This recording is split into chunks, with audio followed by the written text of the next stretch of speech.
But now, talking about AI is more about talking about how the world is changing. You have seen technology evolve since you started studying till today. Yes. So, in every place, you can play an important role. So you have a mentor and you are a mentor. You will remember, and I will say to anybody, you will remember your first boss. Yes.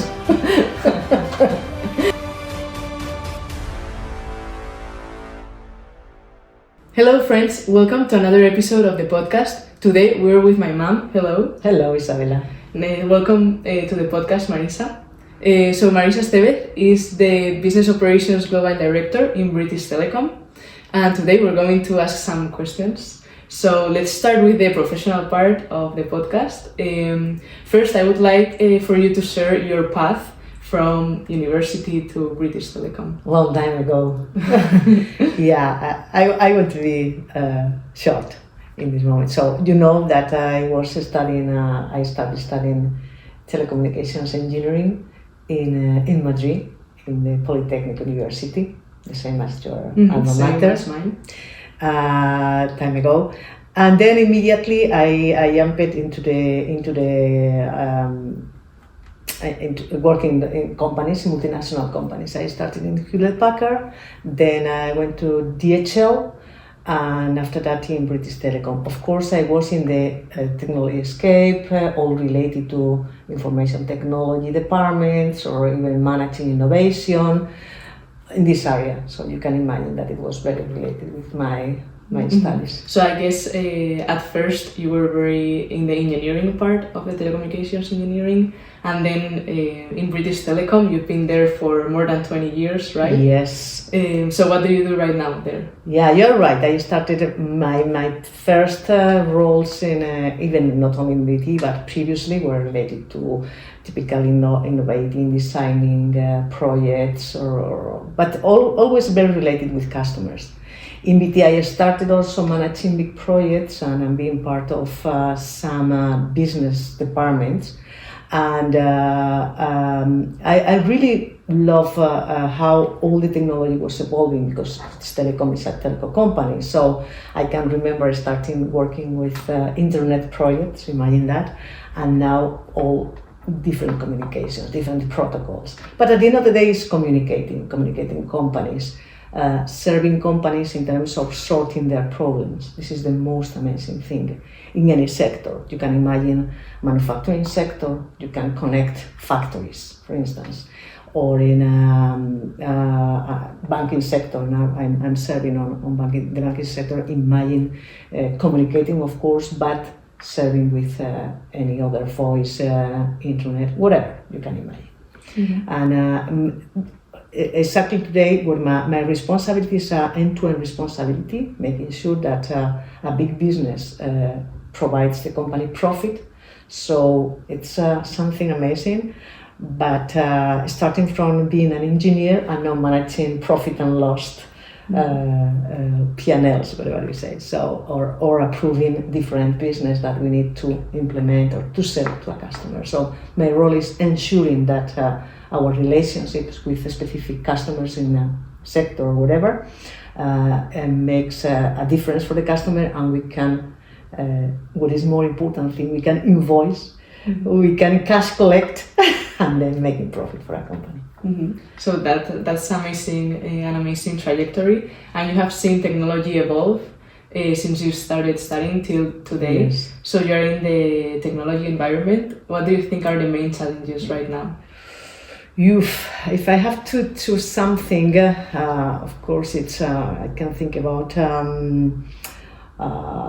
maybe whatever today. But if I have to choose something, is talking about AI. Mm-hmm.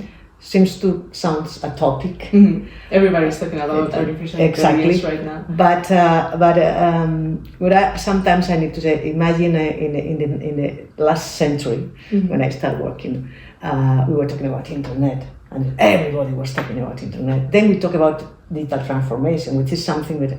But now talking about AI is more about talking about how the world is changing.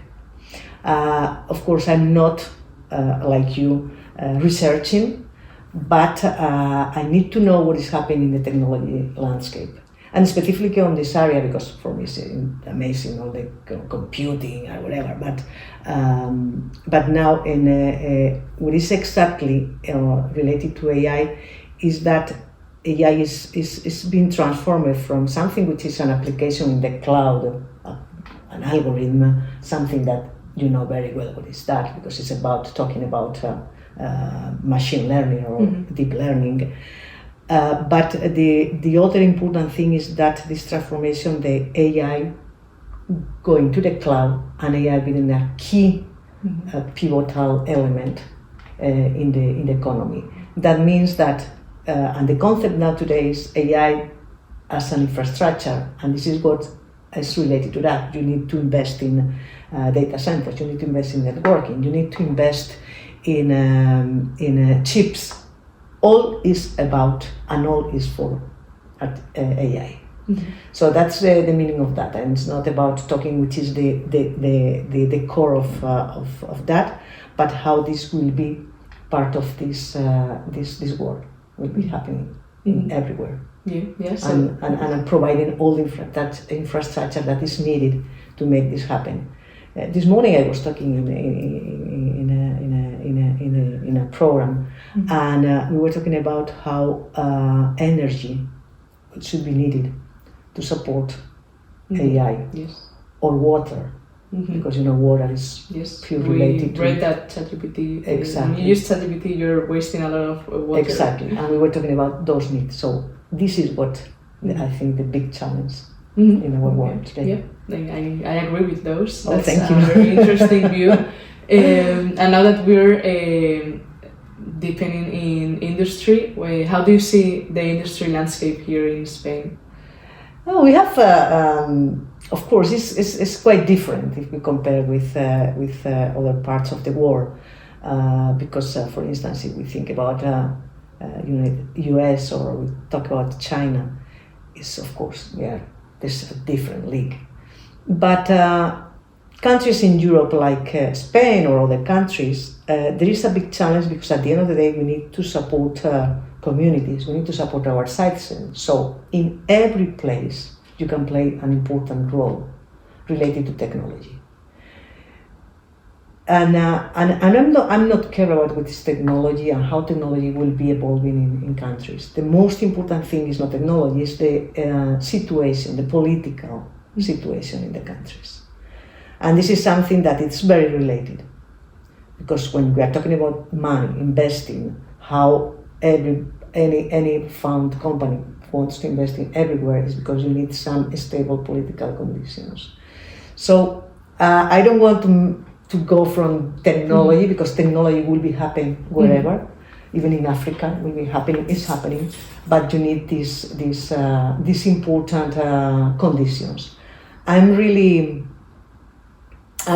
confident about young people like you or any other like you as leaders trying to sort out our technology challenges, but influencing also our political and social environments. Okay, so now that you have like a big trajectory in technology, what advice would you give to anyone that is listening to the podcast that just finished university?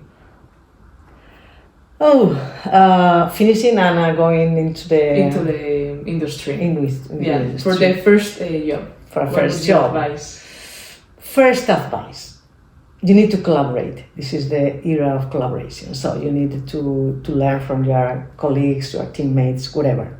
This is one thing. So this means a lot today, because as young people, you are very used to be isolated with technology.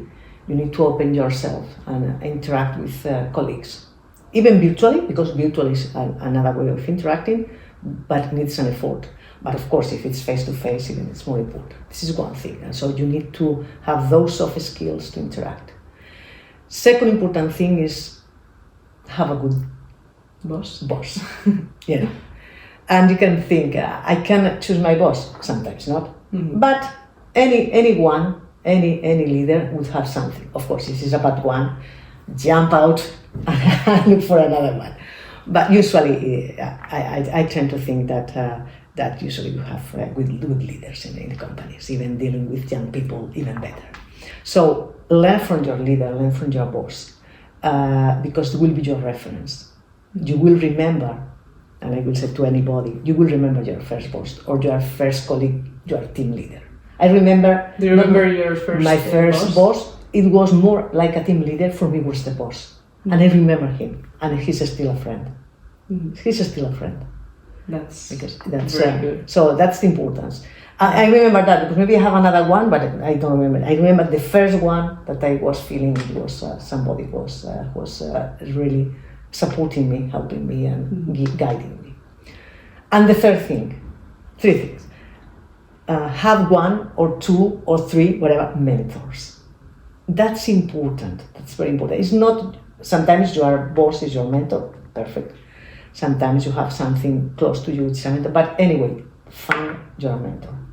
It's, I think it's quite important because a mentor should be somebody who's had a career that you should be a reference for you, perfect, because can show you, because a mentor shows things.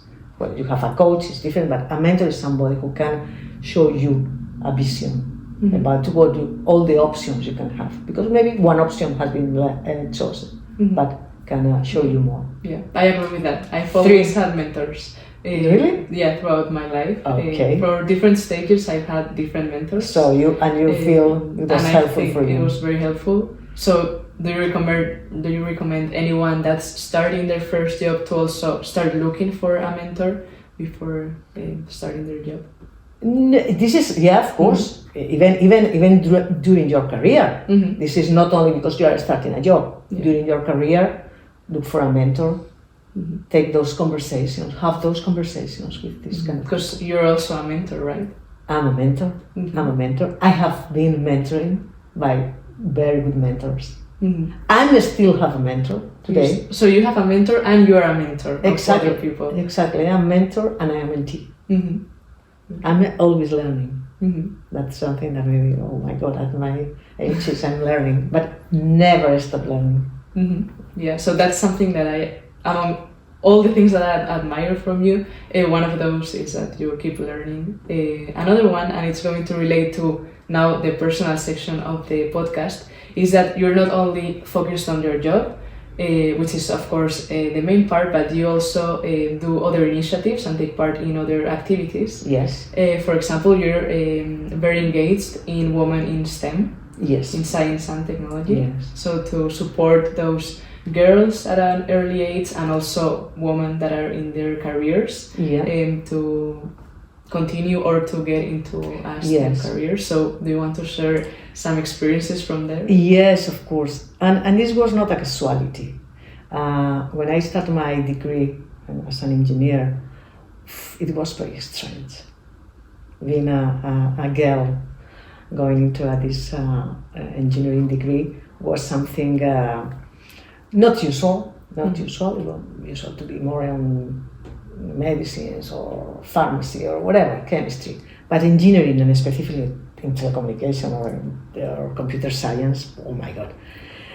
So I detected that was something special to be a girl in that environment, more difficult, indeed. As an experience in one of my first jobs. Not first jobs, it was when I was an experienced engineer, not the first job. Going to visit in an important meeting with a customer. I was not the engineer, I was even one of the managers managing the meeting. And somebody was asking, who is the manager here? Or previously to that, when I was, where is the engineer here? Is coming for this meeting or is still, I'm the engineer. And then the second, I'm the manager. So some difficulties. I have to say that I was really lucky because I found very good colleagues in all the companies I have. So I did not, realize there was a discrimination. But after some years, I realized, because I was engaged in a woman, it was something like a master, something dedicated for women leaders, and I realized there was something that in general women we work a lot, and sometimes we don't show the ambition. For instance, this is something that is, and it's typical. No, nothing good, nothing bad. We don't show the ambition as a man can do, or typical tips that are really related to our behaviors. So we need to understand that our colleagues, which are our colleagues, male colleagues, they know and they need to understand that also, because they are blind about the situation. So we need to talk about that. We needed to talk about that. And another important thing is because I was very lucky, but then I have a daughter like you. My second daughter is Sofia, which is another girl. And I said, oh my God, 2 girls at home. And so there is a challenge. And I was even practicing this with you at home, with Sofia at home. Because I did, of course, I wanted to influence you because I saw technology and STEM careers are the future. Of course, any career. But because you can be a philosopher, you can be whatever, but related to technology. You cannot escape from technology. 20 years ago, we could not escape. Today, of course. And that was my conviction. I was really convinced that women in technology or in STEM should be promoted, or at least to have a view and a vision about that, how we can promote that women can be at the same level, no behind, no in the shadow, but at the same level as our colleagues. Yeah. So I guess it worked for you, because we both, Sofia and I, are engineers. Yes, 2 in 2. That's amazing. No, and most important thing is choosing that, enjoying that. Of course. So Yes. that's because I think when this technology environment started, my feeling is maybe we were discriminated about whatever in the past, but when technology is here again, boys and girls are at the same level. You start from the same point. If you would be a doctor in the past, maybe there are more daughters, men, but in the environment, innovation, whatever is happening today, you are the same. You are starting the race in the same point. Yes, I guess the only thing for girls and boys in high school is that those girls need like a role model or someone that can admire and look up to. I guess I know you're one of those women that girls now in high school are looking up to. Yeah. And I'm sure that I have been, more girls, and you are a role model also, Isabella. You have been working with young girls, no? I know I have been a role model because I was sometimes when somebody wants me to show how I have been in my career, I have no doubt to explain how you can reach whatever. And this is about mentoring programs, for instance. I have been in many different ones. One important one was with the Engineering Royal Academy here in Spain. It's the academy with all the engineers related. And it was specifically for young students in engineering, even those engineers in the last master degrees or whatever, just very close to be in the industry. So I was mentoring some of them, still good friends, I can say, because now they are succeeding in their jobs. I think I have mentored you something. Yes. In a way, of course. Or I recommended some mentors because I have any other programs mentoring for women in STEM is something that I have been involved in. This is one of the initiatives. Other is talking or providing some conferences about that, or having small conversations with a team. Even Yeah. So that's a very big dimension of you, and that relates to you're now the president of EGECON. Do you want to explain what it is and what your role is? Yes, this is an association. This is the EGECON means executive and board members, which in Spanish is consejero. And I'm the president for this association. It's an association in Spain, but with some connections with other associations worldwide, in US, in UK, in France.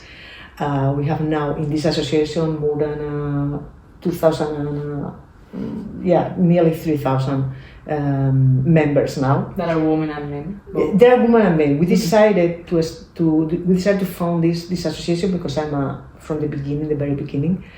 We decided to be inclusive. Women and men, and why men? Of course, it's at 10%, no more than that, but growing, because they are our ambassadors. They need to understand how they can play a role to make sure that this social change is happening and really happening. To be honest, there are several men who have daughters. They are the most motivated ones because they know my daughter will be there. So they are acting as ambassadors. This association is just the purpose and the vision is incrementing women at decision levels. That means executive levels, high executives, CEOs, and of course at non-executive boards. They are really where the decisions are being taken. Of course, incrementing all the ladder, all the management, but our vision is having those ladies, those women at decision levels. Like a support. And of course, usually I say, because as I'm the president, so sometimes I have, or chairwoman, or how this is the name, there should be two kind of ladies and men there. It's those that are in the path, and we need to support them to reach the place. We are there to support them because they have the talent, they have the position, they have all the ingredients to be there, and they lucky to be there. And the other one supporting. Yes. So that's both of them are equally important. Okay. Sometimes you will switch in that place and you will support it, and in other ways, like me, I'm supporting young girls or young managers, depending on your. That's an awesome association, and I could be listening to you for hours. Yeah, a lot of things. Sadly, we need to switch a little bit topics. So just change of topic. Do you have any book recommendation? A lot, because you read a lot, but if you I read to a lot. choose one, I choose one, and not related to technology or leadership. No, one important one is Emotional Intelligence of Daniel Goleman. Okay, why this one? I read that, and I read that. It's about how the question is how one person with a very high intelligent coefficient does not reach those places that should be there, and those one with supposed to be less intelligent coefficient, they are reach the highest levels. Exactly. Okay. Successful, seems to be brilliant, a great success, whatever. Why? And this is about that you need to emotional intelligence. How you interact with your environment, how do you interact with your colleagues, how do you interact with everything, but it's about controlling your emotions in the good way. Only that. Okay. I will give it a read. Yeah, the book is. I'll take it from your library. Okay, and another personal question. What's the funniest memory or one of the best memories that we have together when I was a child? Yeah, oof. I know there are a lot. Like there are a lot. Maybe one thing that you don't remember is when Sophia was born and you saw Sophia for the first time in the hospital. That was nice, very nice. Or when you were born, or Sophia, how your father was enjoying like a crazy man. Oh my God! So you don't remember that because you were one day old. But something that you may remember is, for instance, one holidays being at Disneyland Paris. You remember that? Yes, of course I remember. Enjoyed that. Yes. Enjoyable. It was a magic. I mean, it's a magical place. Of course, I can remember any vacation with you, with your father and Sophia, with the whole family, but specifically any moment enjoying ourselves. But maybe Disneyland Paris. Okay, yeah, that's the first time because it's the first time. It was the first time for me also because I've never been there. So it's sometimes it's great when you choose one place which is the first time for everybody. Yes. Yeah. Yes, and if it's Disney, it's like you're a child Yeah, again. and you feel like a kid. Yes. Yeah. That's very, very good memory.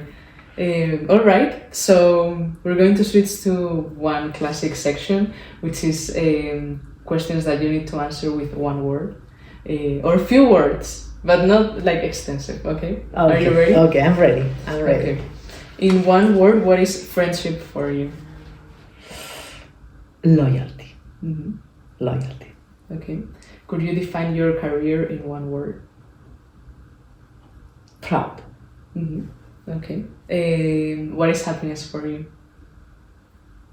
Is health to enjoy with you, with the family. Mm-hmm. And the last. No, one thing more. This is typically, but for me, happiness is enjoying you or Sophia's success. Mm-hmm. Okay, thank you. It's amazing. I can remember when you were your graduation. Mm-hmm. Maybe you were happy, but I was more. infinite. Okay, and the last one, if you could have studied something that was not telecommunications engineering, what would have you studied? I used to say medicine, but no, it's something related to astrophysics and being an astronaut. You've always wanted to be an astronaut. Yes.